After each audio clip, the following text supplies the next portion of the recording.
Ladies and gentlemen, thank you for turning to the 10th Street Journal. My name is Alan, also known as Dragosi, and today is day one, official day one of Zendikar Rising Previews. We just got done watching the preview stream on the Wizards' official Magic the Gathering YouTube channel, which was very cool. They showed off a lot of cool stuff, and today we're just going to kind of go through some of the stuff that was talked about. We'll kind of talk about some of the mechanics, some of the cards, and some of the additional extra products coming this year and next year, hinting at some of the things for next year as well. So we'll talk about that. Let's just jump into it. There's a lot to cover here. So first off, there are some returning mechanics in the set. So the first returning mechanic that we have here is Kicker. And so the first card that they showed off here, Blood Chief's Thirst for 1 mana as a sorcery, and then has a kicker of 2 and a black. Destroy target creature or planeswalker with CMC 2 or less, and then if it was kicked, destroy target creature or planeswalker instead. So it's kind of like a 4 mana Doomblade essentially. Very cool. It has the flexibility of being a 1 mana, almost like eliminate, but then also it has the you can pay more into it to get more versatility out of it. So this is very cool. Kicker coming back. We also did see Kicker as a returning mechanic on Jace Mirror Mage as one of the one of the things you could do to get additional benefit out of Jace. Kick him and you get your additional copy of Jace Mirror Mage and whatnot. So that's very cool. Kicker coming back. Very nice. Next one that's coming back is Landfall. So the two cards that they talked about here, or a couple of the cards they talked about was Landfall, Lotus Cobra, getting a reprint. Very, very cool card. One of Zendikar's original favorites from back in the day. So it's very cool to see this coming in. And we also get to see here the really nice looking showcase art that comes along with Lotus Cobra. This one's going to be very nice to have in foil. I would imagine it's going to look really nice. And the other card that they brought, which is a new one, and I knew people were, we were all speculating on this one, but it's finally here. We got Omnath, Locus of Creation. So 4-color Omnath. They did release the art a little bit ago, so we could kind of speculate that this was coming. But a white, green, blue, and red Omnath, and eats 4/4 for 4, solid stat line. ETB, draw a card, and then Landfall. When a land enters the battlefield under your control, you gain 4 life. If it's the first time the ability is resolved this turn. If it's the second time, you get to add white, blue, green, and red to your mana pool. And then if it's the third time, it deals 4 damage to each opponent and each planeswalker you don't control. So this is definitely it's a very, very powerful ability. If you have the the chance to put more lands into play than just the one, which we definitely will have the ability to do so, I'd imagine, in this upcoming standard, even in historic, commander, different formats, you're going to be able to trigger all of these abilities, and all of these are very powerful. I mean, it enters and draws you a card right off the bat, but then you get to effectively have an 8-point life swing and put some more mana back into your pool to cast more spells. So very, very awesome and very exciting to see this come in here. And we also get to see the very cool looking showcase art for it. I definitely like these these really cool borders that they've put on this one. I think this card looks incredible, and again, this is going to look really, really nice in foil as well. The next thing that they had talked about here was the party mechanic. So they talked about party. So party being, let's see if I can find a good few cards here. I guess not. I guess in addition to Landfall, before we get into that, Landfall and Kicker. So there is this Rune Crab, which is kind of like a Hedron Crab. It doesn't mill 4, it mills 3. That's still pretty good. That's a pretty good tool for mill to have. It has 3 toughness. It's okay. And then the other one here, Spell Shield. It's 1 blue, and then a kicker of 1. You can give a creature +0/+3 until the end of turn, and if it was kicked, it gets hexproof as well, which is nice. So that's actually a very nice, cheap piece of removal. It might be a pretty good like maybe addition to Dive Down. It will go into the Voltron style, like the mono white auras or blue white auras decks. Is very good here as well. And the last thing for Landfall here as well, they did was this green and a white vigilance, and you can tap this thing to put a land into play, and then you can return a basic land you control to your owner's hand. So like, it's kind of cool. It lets you kind of cycle through lands. Whether or not this is going to be a play, something that we use, I doubt it. It's very slow, but very cool card nonetheless. Kind of just giving you more options for putting lands into play as far as a competitive standard deck is concerned. So very cool there. So again, back to the party mechanic. So party is if you have if your party, meaning if creatures you control consist of one cleric, rogue, warrior, and wizard, then you have different members of your party. And so one of the examples that we have here, acquisitions expert is a human rogue, so 1 and a black. When it enters the battlefield, target opponent reveals a number of cards from their hand equal to the number of creatures in your party, which again, meaning that you have a rogue, a cleric, a warrior, and a wizard. Then you pick one of those cards, and then that player discards that card. So it's kind of a strictly worse kite self rebooter almost, essentially. Like I wouldn't say strictly worse. It has some trades. You can pick anything out of their hand, but you can pick anything, and it can hit lands and all that as well. But at the same time, it kind of requires you to have different typings of creatures. Now, one place I can see this potentially being good, depending on what other cards have the wizard, warrior, rogue, and cleric sub themes or subtypes. If there's additional subtypes stapled onto them, could potentially be in like a Winota deck where you're using a cleric and a rogue and a wizard potentially, or a cleric and a wizard as fodder to get Winota to proc, and then you get to put in some things like acquisitions expert. You get to put in Haktos, other warriors to go along with that, so that you have kind of the full party out of nowhere, and you get to take advantage of their different abilities as well. The other card here that was shown as far as party goes is Tazri, Beacon of Unity. So it's a 4 and a white, and then it costs 1 less for each creature in your party. So it can cost up to just 1 white mana for a 4/6, which is pretty sweet. And then it has hybrid blue, black, red, green, or 2 colorless mana. Look at the top 6 cards of your library. You may reveal up to 2 cleric, rogue, warrior, wizard, and or ally cards from among them. Put them into your hand, and the rest in the bottom of your library in a random order. So this is kind of like a mini Coco, essentially, allowing you, but it doesn't put them right into play, so it's a little bit slow. This could be a very cool, just like another creature to hit, like another warrior to hit with Winota as the human aspect of it. So that's an interesting way, something to think about there, and it can kind of help you continue to refuel and fill your party as well. So very cool. In addition, here they also gave us a new Landfall, which is an angel wizard. So this is going to be one of those creatures that will help you proc your Winota. So one blue, white for a flying 3/3. At the beginning of combat on your turn, if you have a full party, choose a target non-land permanent your opponent controls, and then until your next turn, it can't attack, block, or activate abilities.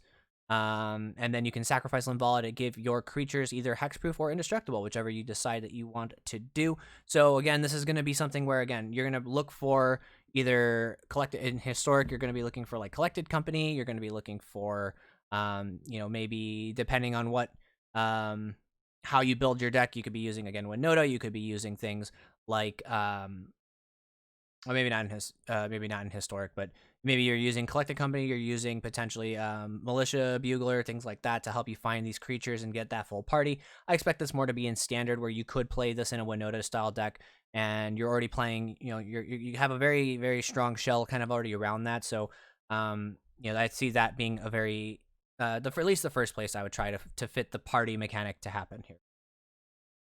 So very cool. The next thing here that we have covered is here's the other. I guess they don't have some of these on the Magic Twitter account. Here's another one: Shepard of Heroes, 4 and a white for a 3/4 flyer, and then when it enters the battlefield, you gain 2 life for each creature in your party. Kind of just like it's kind of like that the Gate Angel thing for gates, but just has to deal with creatures in your party. Now I think that it's up to one of each of these. So at very most with this, you're limiting yourself to gaining potentially 8 life at most with this. With the acquisitions expert, you can get up to 4 cards out of your opponent to look at and pick 1 out of your opponent's hand to discard. So it's kind of a limiting mechanic. It looks like we have a couple of other cards down here as well too. So first off, we have Spoils of Adventure. So this was one they spoiled on the stream. So it's 4 white and a blue, and then it costs 1 less for each creature in your party. And then you gain 3 life and draw 3 cards, which is pretty powerful. I think that if you have any amount of creatures if you have any amount of party creatures in your party, then this is just getting better and better and better as you fill up on that. So this could be a very good way that maybe the Winota deck wants to use this to refuel their hand, potentially try to find more action. So this is a cool one. And then it looks like this one here that I don't think that they showed on the stream, Aura Skyclave Hierophant, 2 white black for a 3/3 lifelink. Whenever it or another cleric you control dies, return target cleric with lesser CMC from your graveyard to the battlefield. So that's pretty interesting. Very cool, like commander card, definitely. This is also one I think if you're playing these like like a Winota style deck, maybe a 4 or 5 color Winota deck, that you can use this Aura. You can use Aura as a really great way. Again, another way to trigger the Winota, and then also at the same time, you could also put this. You could sacrifice, say, your Linvala to do a thing. These abilities will go on the stack. You will, if you have another Linvala in the graveyard, you could essentially loop Linvalas over and over and over and over again. Because it's less. Oh wait. Return target cleric with lesser CMC from your. Okay, no. So lesser CMC. So you wouldn't be able to loop Linvala over and over and over again, but you could figure out a way to just like get, if you had a bunch of really useful clerics, you could get more of these going here. You can get Linvalas and other clerics in. So this is kind of an interesting card. Still, I think could be useful in the Winota deck. The question is going to be if you want to, dip into that many colors. So the next mechanic that we have here, and the next thing that we're going to talk about is the lands. So they have a couple of modal dual face cards that are coming to Zendikar. So the first example that they gave here was a card, Zendikar Valakut Awakening. So it is a 2 and a red for an instant. Put any number of cards from your hand on the bottom and then draw that many cards +1. That feels like a very powerful red refueling draw spell. But at the same time, the other thing you could do is that you could just play it as a land. It enters the battlefield tapped and as a red mana. So now which side is the front? And so this is the back. So you're always going to be looking at the spell, and if for whatever reason you just can't cast the spell, you could always just put this in as a land. So it gives you that option, and you pick which side as you're casting the spell. It looks like in this particular case, so which is very cool. It's not quite like the other dual face cards that we've seen in like the Innistrad blocks, where a condition needs to be met before it flips over. No, this is, you can pick which side you want it to be to enter play in or to be cast as.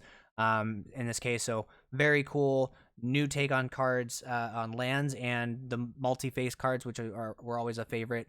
So that's cool. And then the other thing here is we have and these were hinted at and these were kind of like leaked, if you will, but we have dual lands essentially that they're basics, but they can only enter play as one of the sides. So on one side it will have blue, and if you see down here, this one has tap to add a black. So there's 2 lands on both sides of here. Here's the red and green one. There are a few other ones over here that are shown. So we have the black and blue one here. We have the black and white one. Here's the other side of the black and white one. Blue and red, both as well, and they're going to have full art, extended art frames to go along with it as well, which is very, very exciting. So we have those. So we have, and these are filling in rare slots. So if you're playing on Arena, expect that you're going to need to pick these up here. There's a few other ones that, as I refresh the page here, there's a few more. Looks like there's actually a few other cards that are showing up here as we get along. So let's take a look at some of these. Merfolk Windrobber.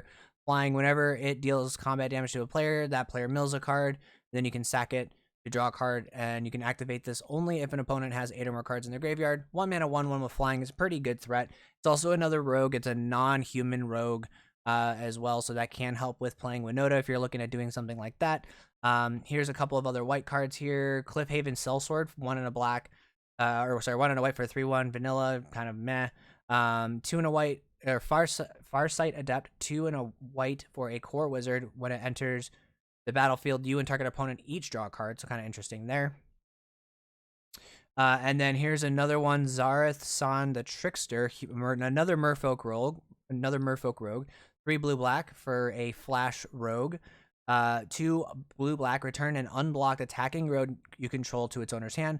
Put Zareth from your hand into the battlefield tapped and attacking. So this is essentially ninjutsu. So they added ninjutsu for rogue here with this, and then whenever it deals combat damage to a player, you may put target permanent card from that player's graveyard onto the battlefield under your control. that's pretty powerful, and I expect actually that as long as you are able to kind of activate this, cheating ninjutsu thing, we might actually see rogues come up as a very supported archetype. We do have a few other interesting rogues in standard. We have oh gosh, what is that one card? There's the one that mills when a rogue enters play. So like we have a few different rogues in standard, but I expect also in historic we may have some rogue support as well. There's some other cards from previous sets that are rogues that can help with this as well. So very cool, very interesting. This could also just be a very cool card in blue, in a blue black flash style deck, and a lot of the rogues that we see as well right now have flash. So it's very cool. Here's some of the other lands that we had mentioned. Here's the green and white one as well. So there's a bunch of really cool land stuff, and they're kind of going back to the adventure and lands matters type stuff here in Zendikar Rising. The next thing that we're talking about here is the expeditions. Expeditions are coming back, and all of the fetch lands are getting the new bordered expedition treatment. I actually really like these borders a lot. These are very cool. New art for them all as well too. Now the one thing that they did say is that these are going to show up in regular boosters as non-foil, and then you can get the foil in collector boosters. So this is a one step towards making the fetch lands a lot more accessible, a lot cheaper. I expect that the non-foil versions of these, depending on what the pull rate of these are in standard in boxes, are going to be fairly accessible, fairly cheap by comparison to maybe the original expeditions. Maybe the scalding price turn may drop down from whatever it is, $100 now to maybe $50. So you might see some of these prices pruned down a bit, which is always a good thing, a very welcome thing. In addition, here they also have talked about a couple of other cards getting the treatment for that. Morphic Pool is one. So I expect that they said there's going to be 30 expeditions, so I expect that this land cycle is going to be in the expeditions as well. They also mentioned Wasteland. They also mentioned Prismatic Vista also getting the expedition treatment too. So very cool to see that as well. Next thing here is set boosters. So set boosters, the way that what they had described these as, and they kind of talked in a little bit of an article a little bit ago about this, but the way that set boosters work, they're 12 cards each, and instead of 15 for the draft boosters, you'll get an art stamp or an art card, and then it potentially could have a gold stamp for the artist signature on there, which is pretty cool. You get a full art basic, which, surprise, I didn't mention this. Full art basics are coming back in Zendikar Rising as well too, with some really sweet art. So full art basics, you'll get uncommons and commons. You'll get one common or uncommon showcase card or a modal card, a modal dual face card. So whether that's one of the spell lands or the dual lands, very cool to see there. You'll get a guaranteed foil, a mythic, rare or mythic card, and then there's these 2 wild card slots. Now what these wild card slots can be are, could be any card from the standard set of Zendikar Rising, or they had mentioned something called the list, which is a curated list of about 300 cards that they just decided, hey, let's reprint some of these really cool cards, just to kind of showcase all the cool things that Magic has done over the years, and it kind of maybe akin to the hidden treasures or whatever those are called from the original Zendikar. So here's what a couple of cards they gave as examples that will show up. Food Chain, really cool. Simian Spirit Guide, and Slimefoot. Slimefoot kind of a meh one, but Food Chain is pretty sweet. I think Food Chain is actually pretty expensive, I recall. Food Chain. Yeah, Food Chain is $60. So, because it's only ever been printed as a Judge promo as well as just in Mercadian Masks. So, seeing a Food Chain come back here, very, very cool. Reprint, Simian Spirit Guide as well, very cool to have come back. So, there's some of these really cool stuff coming in the set boosters. So, very cool. Next thing here, we are talking about a few of the very cool new expansions coming for Magic in 2021. So they kind of detailed each of the quarters, each of the sets in the quarters, which is very cool. So the first thing here is Kaldheim, which is the Viking set. Very, very sweet. This is coming in Q1. Next thing here is we have Strixhaven, the School of Mages. So this is going to be Q2 set. So this will be a very cool one. This is all about different colleges of Magic with different takes on it. There's 5 different colleges of Magic, so there's a lot happening here. Next thing is there's a crossover, a collab between Dungeons and Dragons and also Magic the Gathering. So there's going to be a standard legal set in the Magic or in the Dungeons and Dragons universe. That's going to be very exciting. They don't show anything about this, but this is coming in Q3. And then for Q4, they're going to be going back to Innistrad and talking about, we're going to be having a set around kind of vampires and a set around werewolves.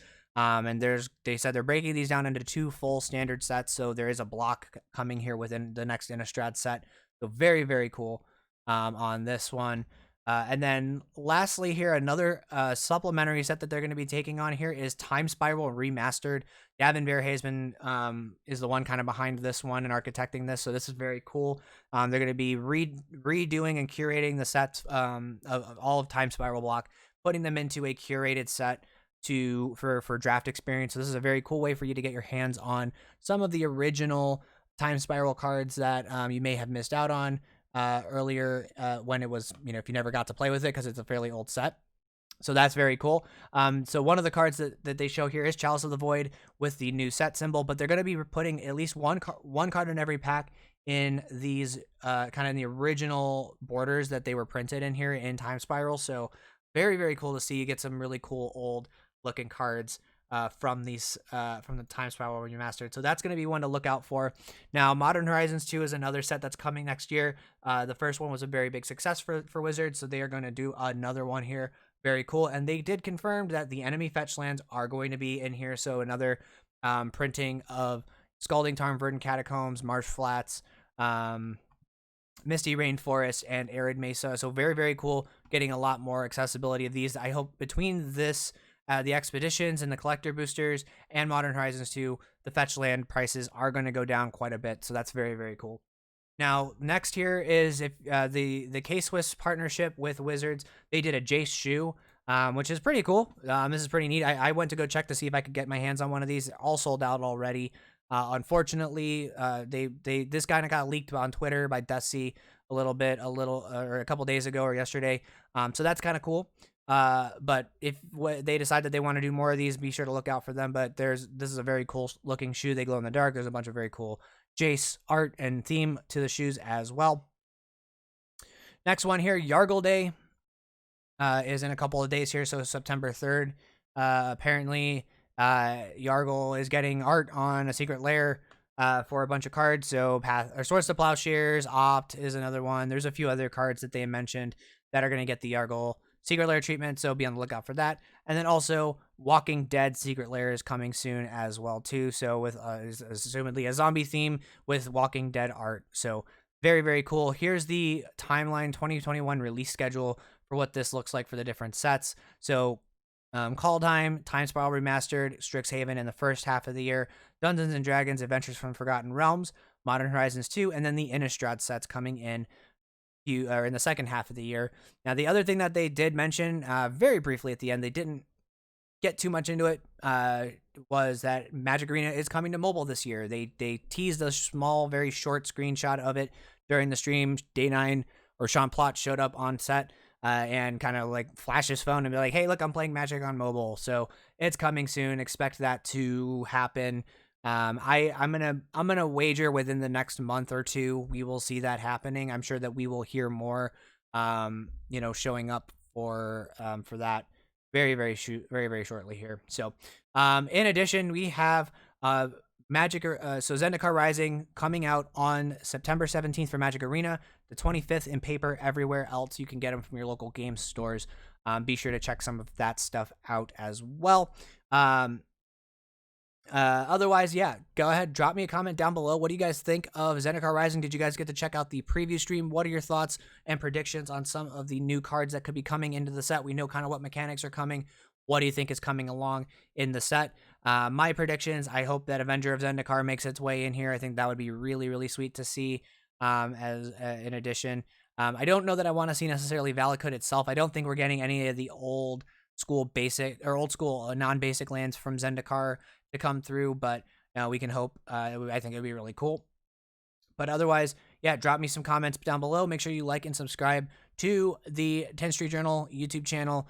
for more daily content, or for more content coming out. We're going to be doing more videos in throughout the week here. Also, make sure to check out 10thstreetjournal.com for more articles from all of our staff here. You can join our Discord server as well. Make sure to, if you want to join a community of really great people who just love Magic and they love talking about Magic, come join us.